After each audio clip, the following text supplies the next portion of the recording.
June 1944. Europe lay fractured under the boot of war, its cities scarred, its rivers choked with debris, and its roads twisted with the bones of machines and men. From Calais to the Ardennes, the rumble of engines and the thunder of artillery had become the pulse of a dying continent. Yet amid that desolation, something unfathomable was about to move. Not a division nor a corps, but a lifeline of steel and gasoline that would feed the fury of the Allied advance. In the offices of the German High Command, disbelief simmered beneath the veneer of discipline. Reports trickled in from the Western Front. The Americans were moving faster than any army in recorded history. Panzer commanders along the Seine insisted it was impossible. Logistics forbade such velocity. The Americans, they said, had overextended themselves. Fuel was finite. Ammunition must have been rationed. Machines could not outpace their supply lines forever. But what the Wehrmacht couldn't imagine was not a miracle of strategy. It was a miracle of movement. It was the Red Ball Express. Before its name was whispered through Europe, it began as a desperate improvisation, born of chaos, necessity, and raw American audacity. Normandy had been secured, but ports lay wrecked, railways bombed, and the French countryside turned into a labyrinth of mud and rubble. The front lines pushed deeper into France, hungry for fuel, ammunition, rations, and replacement parts. Eisenhower's divisions, Patton's armored columns, and Bradley's infantry corps all clawed eastward, faster than any logistician had dared to plan for. A crisis was forming in the shadow of victory. The tanks were advancing, but the supply lines were collapsing. Without gasoline, the Third Army's advance would grind to dust. The beaches of Normandy overflowed with supplies, yet none of it could move inland fast enough. The ports of Cherbourg and Le Havre were either destroyed or still under German control. Then, in a matter of hours, the Americans conceived the unthinkable. They would build a highway made of wheels, a ceaseless chain of trucks ferrying fuel, ammunition, and food from the coast to the front. No trains, no ships, no rest, only motion. It began as an experiment in August 1944, but it would become the artery of freedom. In hastily assembled motor pools near St. Lo, mechanics worked through the night, converting every available vehicle into cargo haulers. Deuce-and-a-half trucks, the rugged GMC CCKW 212-ton, became the backbone of this mechanical organism. Their engines coughed and rattled as crews painted two bright red balls on each truck's bumper, a simple insignia that gave the operation its name. The red ball was an old railroad term, used to mark priority freight. Now it would become a symbol of relentless urgency. Orders went out. Keep the wheels moving, day and night. If a truck broke down, pull it off the road. If a bridge collapsed, find another route. If fuel ran low, siphon from the next truck. There would be no halts, no detours, no hesitation. From the beaches to Chartres, from Rennes to Paris, the convoys began to roll. Each driver, most of them young, many barely out of high school, took to the roads under fire, navigating routes bombed by retreating Germans and clogged with refugees. Dust choked the air. Exhaust fumes turned the horizon into a gray haze. Bridges groaned under endless loads. Tires burned through rubber faster than factories could replace them. But still, they drove. They drove through rain and shell fire, through towns that had not yet tasted liberation, past fields where tanks lay blackened and still. At night, they followed the dim glow of cat's eye reflectors or the faint shimmer of phosphorescent paint, forming endless serpentine trails of headlights across France. The Red Ball Express did not merely move supplies, it moved the war itself. By September 1944, more than 6,000 trucks were roaring along its routes every day. Together, they hauled nearly 12,000 tons of supplies daily. A torrent of steel, food, and gasoline feeding an army that refused to stop. Nearly 75% of those drivers were African American. drawn from segregated transportation units often ignored by history. Denied combat roles, these men now found themselves in a fight just as vital as any waged with rifles. They slept in their cabs, ate cold rations, and fixed engines under enemy fire. They were not celebrated then, but they were indispensable. To them, this wasn't just another operation. It was a defiance of expectation, a declaration that they, too, could carry the weight of victory. The Germans called it madness. How could an army advance faster than its rails, faster than its depots? They watched, bewildered, as Allied momentum refused to die. Divisions that should have starved were instead resupplied with precision bordering on the supernatural. Behind that illusion of endless abundance, thousands of anonymous truckers bled diesel and determination into the veins of Europe. And as the convoys rolled east, France began to awaken. Children waved from the sides of the road. Farmers stopped their plows to watch the mechanical rivers flow past. Endless columns of khaki trucks carrying the pulse of liberation. The Red Ball Express had become more than a supply line. It was a promise in motion, proof that freedom could move faster than fear. The roads of France were never meant for such fury. Old Roman pavements, narrow village lanes, and cobblestone arteries now bore the full weight of a continent's liberation. As August bled into September 1944, the Red Ball Express no longer resembled an operation. It had become a living, breathing organism, consuming terrain, fuel, and courage in equal measure. From dawn until dusk, from dusk until the trembling hours before dawn, the highways groaned beneath the passage of thousands of trucks. The convoys stretched so far that men joked you could start driving at Le Mans and not see the end until Chartres. But there was no laughter in the engines, only the pounding rhythm of duty. Each truck carried a heartbeat.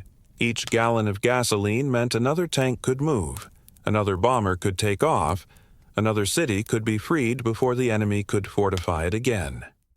The American High Command, Eisenhower, Bradley, Patton, watched the supply lines with both awe and dread.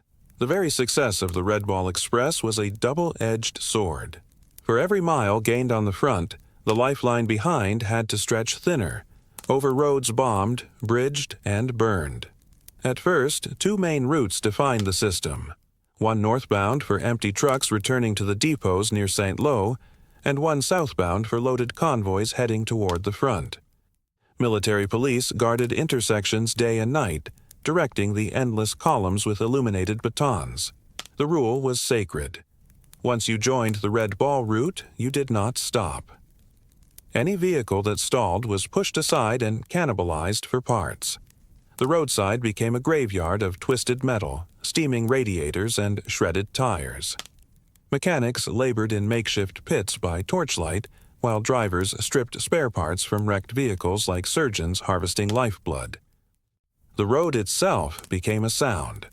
The drone of engines, the crack of gears, the metallic song of rolling chains. Soldiers called it the music of necessity. But beneath that music there was exhaustion, a kind of fatigue that had no measure and no cure. Drivers often went 40, even 50 hours without real sleep. They learned to rest in bursts of minutes, heads against dashboards, eyes twitching open at every backfire or passing horn.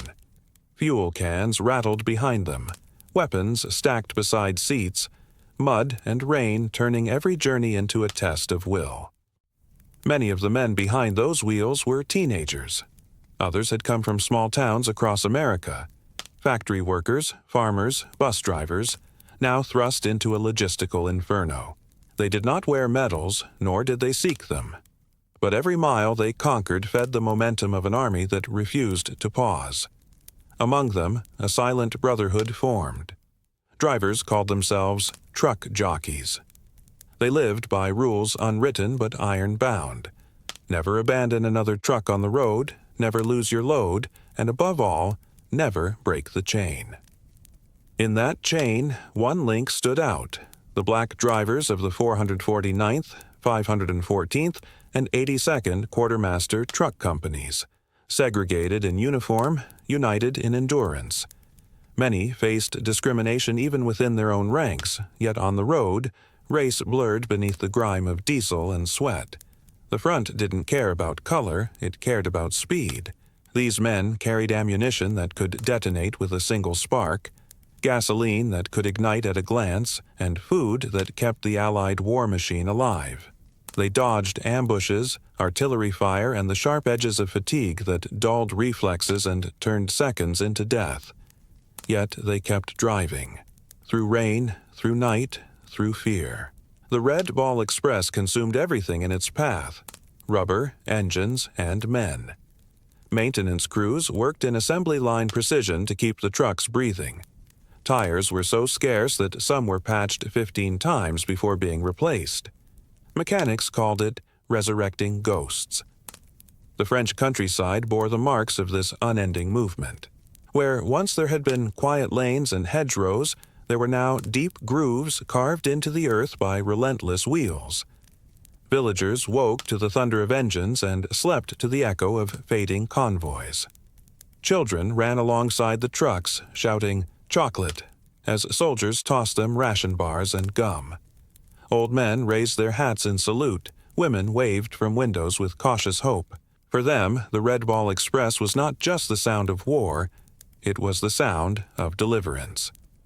The logistics officers in Paris, newly liberated, stared at maps littered with pins and arrows. Each one a convoy, a destination, a hope. Every truck was tracked by radio reports and checkpoint logs, but chaos still ruled the roads. Accidents were frequent, collisions inevitable. Bridges collapsed under the strain of weight they were never built to bear. Still, the system worked, miraculously, defiantly. On good days, the Express delivered nearly 12,000 tons of supplies. On bad days, half of that.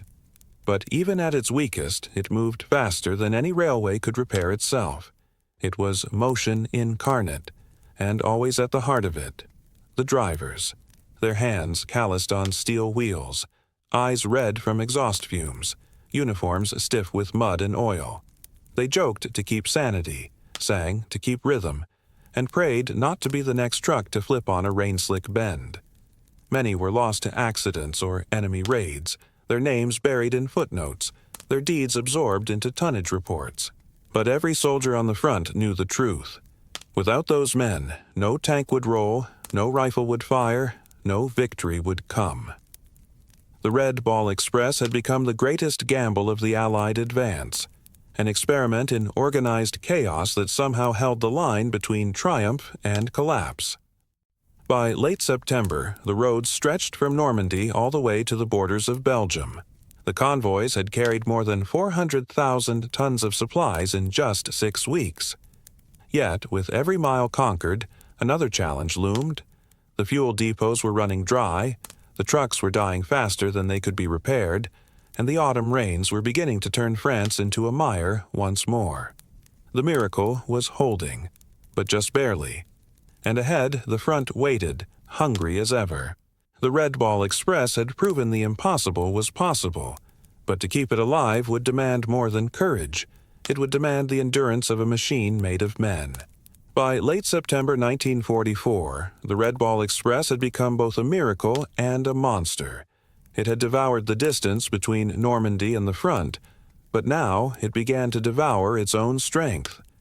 The summer dust had turned to autumn mud, and the miracle that had once felt unstoppable began to feel fragile, as if the entire Allied advance were a giant machine running on faith held together by sweat and worn tires. The convoys still rolled, but the sound had changed. The crisp hum of summer engines gave way to grinding metal and tired pistons. Trucks that had once thundered proudly now coughed black smoke, their frames shuddering from fatigue. Mechanics called them ghost wagons, machines that refused to die only because men refused to let them. Every mile gained was paid for in exhaustion. Every ton of supplies moved forward was dragged from men running on less and less sleep. The weather turned. French skies darkened with endless rain, the kind that blurred the horizon and drowned headlights. Roads that had once carried dust now turned into rivers of clay. Tires spun, engines choked, trucks sank to their axles in muck.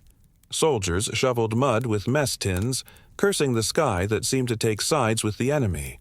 Mud was not just an obstacle. It was a slow, grinding hunger. It swallowed movement, patience, and willpower. The Red Ball Express had always been about motion, but now motion itself was a battle. In the forward depots, gasoline was vanishing faster than it could be replaced. Patton AS tanks idled in fields waiting for fuel that was still crawling its way from the coast. Eisenhower's staff grew anxious. The German army was retreating, yes, but it was retreating into fortified ground, toward the Siegfried Line, where every delay would cost blood. And yet, every drop of gasoline that reached the front had come from those drivers, their convoys still pushing east through the mire. They were no longer just soldiers. They were endurance itself. Sleep deprivation became their shadow. Some began to hallucinate on the wheel, seeing phantom lights ahead, hearing phantom voices calling them from the ditches. Accidents multiplied. Trucks overturned in ditches, slid off embankments, caught fire from ruptured fuel drums. Every crash meant more lost supplies, more risk, more death. Military police tried to keep order, but the scale was too vast, the fatigue too deep. Checkpoints blurred into one another. Records grew messy. Convoys lost contact and rejoined hours later, still rolling, still carrying their cargo of salvation and strain. There were stories, whispered among the men, of trucks that drove themselves for miles after their drivers fell asleep at the wheel, hands locked by exhaustion, of men who woke up mid-crash or never woke up again. Still, no one stopped. For many of the black drivers, the work carried a double weight, the crushing fatigue of the mission and the silent weight of being invisible in victory. They endured insults from officers, isolation from white units, and the knowledge that the history they were making might never bear their names. Yet they kept driving, because the war didn't wait for fairness. In some quiet hours before dawn, convoys would pause for only a minute, enough for men to stretch, light cigarettes, and look toward the faint flicker of the front in the east.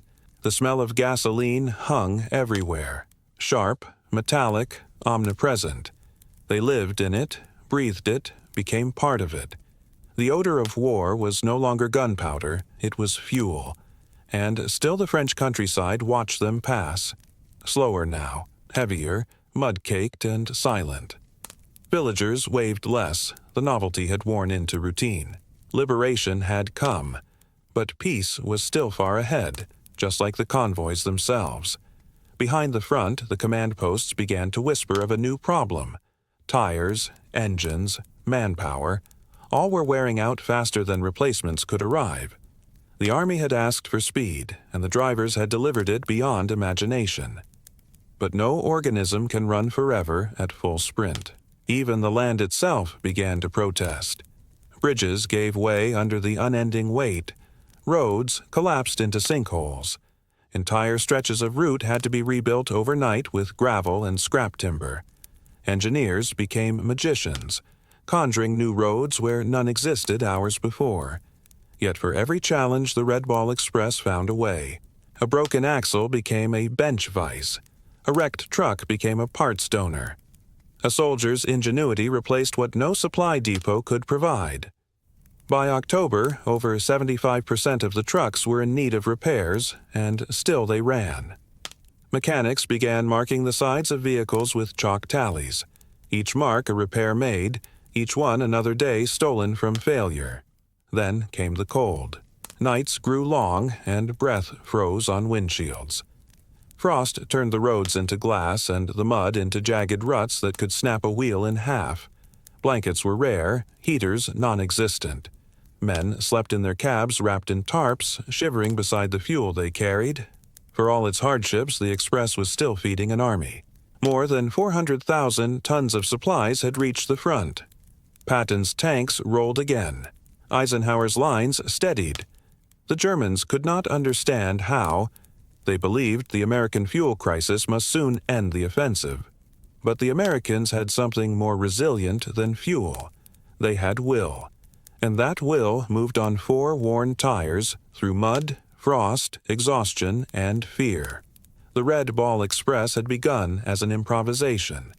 Now it was a legend in motion, even as it creaked and groaned under its own impossible pace. But beyond the convoys, another front of logistics waited in silence. A different kind of endurance measured not in miles but in letters, hopes, and the human need to stay connected across oceans of war. For even as the trucks rolled east, the mail began to pile up. Mountains of it, waiting for women who would form another lifeline entirely. Winter 1944 crept in quietly, like frost through the seams of a tent.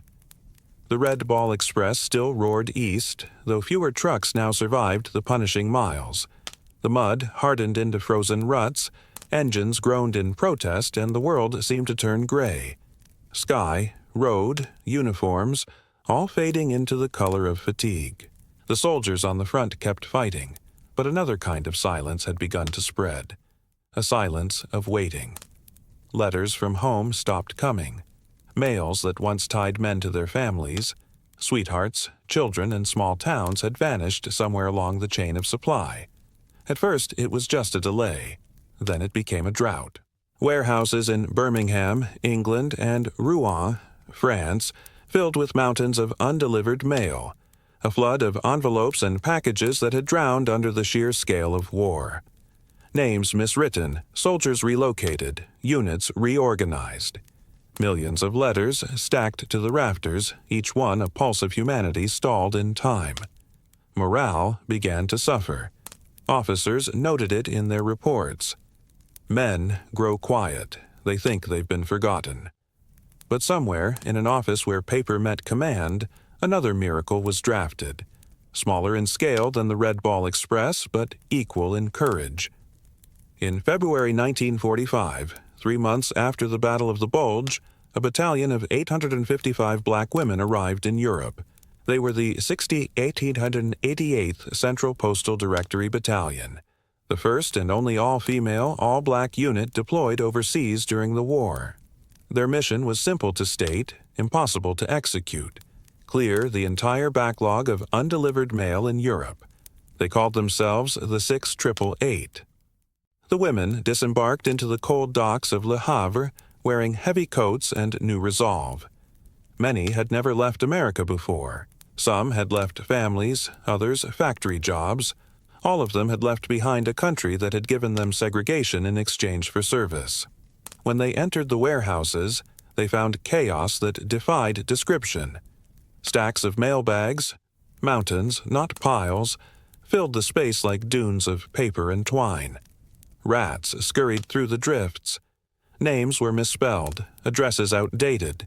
Entire units moved or destroyed. The air smelled of dust, ink, and faint perfume from packages long unopened. To the untrained eye, it was hopeless.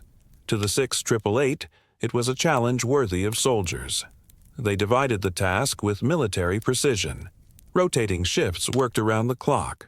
8 hours on, 16 hours off, with no pauses for weekends or holidays. Each woman handled thousands of letters a day. They built a new tracking system, an index of 7 million names, cross-referenced by unit, rank, and updated deployment. They memorized names of entire divisions, knew where every company was stationed, learned the movement of entire armies. They worked by lamplight, hands raw from paper cuts, eyes burning from fatigue. And yet there was music. Laughter, hymns, swing rhythms faintly hummed between aisles of envelopes. One officer wrote later, "They gave order to chaos. They made hope move again." It was not glamorous work. There were no parades, no medals. Yet when the first sacks of cleared mail were loaded onto trucks, many bearing the same red circles as the Red Ball Express, something shifted in the air. Across France and Belgium, soldiers began to receive letters again.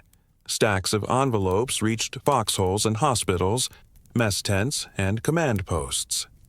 A letter from Georgia arrived to a wounded sergeant in Bastogne. A child's crayon drawing reached her father near Metz. A photograph long thought lost was found again in a package marked returned to sender. Each letter restored something the war had been stealing: connection. The Red Ball Express had kept the Army fed. The 6888 kept it alive inside. In Rouen, as the women of the 68th worked through endless nights, they faced the same hardships the truckers did: freezing conditions, limited rations, and the sting of segregation. Their barracks were isolated. Some officers refused to salute them. But they endured, driven by a sense of quiet defiance that mirrored the rumble of the convoys outside. "No mail, low morale," their motto said, and they lived by it.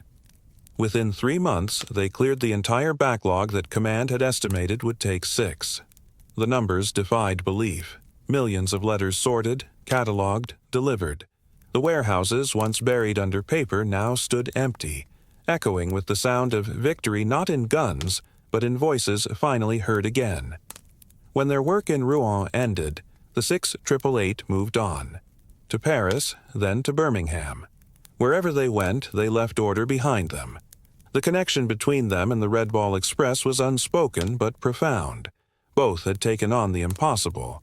Both had done it in anonymity.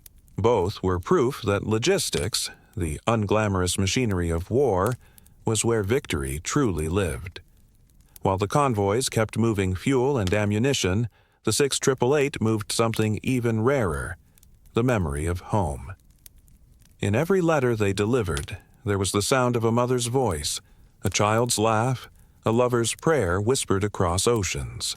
The men who received those letters would tuck them inside helmets, keep them in breast pockets, sleep with them beneath their pillows. They became amulets against despair. And somewhere down those same roads, under the same gray sky, the trucks kept roaring, the smell of diesel mixing with the faint scent of paper and ink.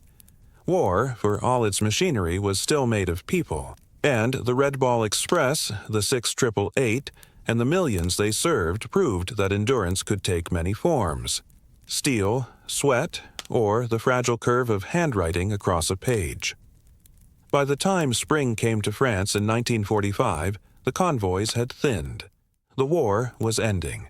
The trucks that had once thundered east began to return west. Slower now, quieter, their purpose fulfilled. But the legacy they left behind could not be demobilized. It lived in the paved roads that would one day become Europe's arteries of commerce. It lived in the memory of every soldier who had felt a truck ES rumble as proof that they were not alone, and it lived in every letter that crossed the ocean, sealed by hands that history had too long forgotten. The Red Ball Express had delivered victory's lifeblood. The 6888 had delivered its soul. By April of 1945, the roads were no longer screaming. What had once been a constant rumble, the heartbeat of the Red Ball Express, began to slow. The convoys that once raced east in endless chains now rolled in smaller groups, engines tired, tires worn to the threads, their cargo lighter with every mile. The war was bleeding toward its end. In towns newly liberated, the air carried both silence and song. Fields that had been scarred by tanks began to bloom again. Bridges that had been bombed were rebuilt with lumber and determination. And on those roads, faded red circles still marked the trucks that had kept the armies alive. The men who drove them were older now, though barely 20. Many bore the marks of sleepless nights, frostbite, and the constant fear of German ambushes. Their uniforms were stained with oil and dust that no washing could remove. But their eyes carried something harder to define: pride mixed with disbelief that they had made it. The Red Ball Express had begun as an improvisation, a desperate solution for a problem no one had planned for. But it had become a legend before anyone noticed. Every mile of a highway from Cherbourg to the Rhine bore their tracks. Every bridge patched in haste, every tire replaced by candlelight told the story of endurance under pressure no map could chart. They remembered the nights best. The darkness broken only by blackout lamps. The way convoy leaders used flashlights to signal turns. 1 blink for slow, 2 for stop, 3 for danger. The way the trucks moved like a single organism, steel and diesel and human nerve. Sometimes, in the dead hours between midnight and dawn, drivers swore they could feel the hum of the road beneath them, as if the land itself had joined in the rhythm of their motion. In one convoy, a soldier from Georgia carried a small radio that only caught static. Yet every night he turned it on anyway, pretending to hear music. He said it made the road feel less empty. In another, a mechanic from Chicago fixed a broken truck with a belt strap and a piece of fencing wire. When the engine coughed back to life, the men behind him cheered like it was D-Day all over again. These were not the heroes who stood in front of cameras. They had no medals pinned to their chests. Their glory was in the grease under their fingernails, the frost on their windshields, and the steady hands that refused to let the line break. And beyond the roads, the 6888 worked still, sorting, stamping, delivering. Their mission outlasted the war itself, because peace, like victory, needed to be announced one letter at a time. When Germany finally surrendered in May, bells rang across Europe. Church towers that had been silent for years sang again. Soldiers wept in the streets, not from triumph, but from exhaustion too deep for words. In the camps newly liberated, survivors stared at the sky as if seeing it for the first time. In Paris, lights flickered on again in cafes where laughter had been forbidden. And on a quiet stretch of road near Verdun, a convoy of Red Ball trucks came to a stop. The engines idled for a moment, then one by one, they shut down. The silence that followed was so complete it felt almost sacred. A driver climbed down, wiped his face with his sleeve, and looked back along the line. Dozens of trucks standing still in the dusk, their red circles dusty but unbroken. He didn't speak. None of them did. There was nothing left to say. Some of those men went home soon after, to farms, factories, or towns that no one had written about in the newspapers. Some stayed behind to rebuild the roads they had once raced upon. Some never made it back at all. For the women of the 6888, homecoming brought its own kind of silence. They returned to a nation still divided by color, still slow to recognize what they had accomplished. There were no parades for them, no speeches. Yet their work had reached millions. Unseen, but unforgettable. The mail they delivered became the threads that stitched the world back together. Years later, long after the war, when Europe had become a land of peace again, a few of the old drivers gathered for reunions. They brought faded photos, maps, and patches marked with red circles. They laughed about the breakdowns, the mud, the sleepless nights, the close calls with Luftwaffe strafing runs. But beneath the laughter there was reverence, not for the war, but for the road. The Red Ball Express had proven something fundamental, that logistics could win wars, that ordinary men could do extraordinary things, and that unity, even temporary, could change the course of history. It also proved something quieter, that courage isn't only found in battlefields. Sometimes it's in the patience to drive another mile. Sometimes it's in a letter sorted at 3 a.m. by a woman who believes someone needs to read it.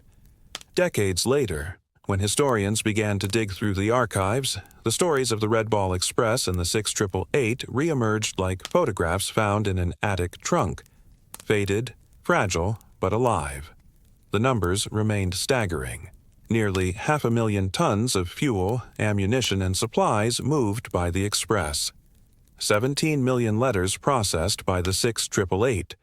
Tens of thousands of lives sustained by both. Yet behind every number there were faces. Men grinning beside their trucks, women sorting mail by candlelight, soldiers reading letters under shattered trees. History, it turned out, was not made by the generals alone. It was made by the hands that kept it moving. In the years that followed, the highways of post-war Europe expanded along the very paths the Red Ball once roared. Commerce, reconstruction, unity, all flowed from those same arteries of motion. And when the United States Army finally recognized the 6888 with the Congressional Gold Medal decades later, it was as if time itself had stopped to salute them. Because what they had done was not just deliver mail, they had delivered hope, and hope, once delivered, never truly fades. Today, when a truck hums down a lonely highway at night, or a letter finds its way across an ocean, some whisper that you can still hear the echo, a deep, steady rhythm of engines and footsteps, of papers shuffling and names called out, the sound of an army that never fired a shot but won a war all the same, the sound of the Red Ball Express, the sound of the 6888, the sound of people who kept the world connected, 1 mile, 1 letter, 1 heartbeat at a time.